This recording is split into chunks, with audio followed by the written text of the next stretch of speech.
তো আমরা ঢাকা বোর্ড 2024 যৌথ মূলধনী কোম্পানির মূলধনের অধ্যাটার অধিহারের শেয়ার ইস্যুর অঙ্কটা সলভ করব।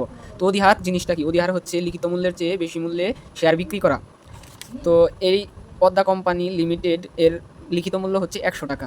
তারপরে এর অধিহার, যেহেতু আমরা অধিহারের অঙ্ক করতেছি তার জন্য অধিহার জিনিসটাকে আমরা আগে ভালোভাবে বুঝতে হবে। তো আমরা বোঝার জন্য সর্বপ্রথম কী করবো, যে কোম্পানি লিমিটেডের 10% অধিহার ইস্যু করেন, মানে 100 টাকা লিখিত মূল্য, 10% অধিহার, মানে 10% বেশি মূল্যে বিক্রি করবে। তাহলে 100 টাকার 10% হচ্ছে 10 টাকা, মানে 100 টাকার 10% হচ্ছে 10 টাকা, তাহলে 10 টাকা বেশি মূল্যে বিক্রি করবেন। অধিহার মানেই হচ্ছে বেশি দামে বিক্রি করা, মানে 100 টাকা মূল্যের জিনিস 10 টাকা বেশি বিক্রি করা।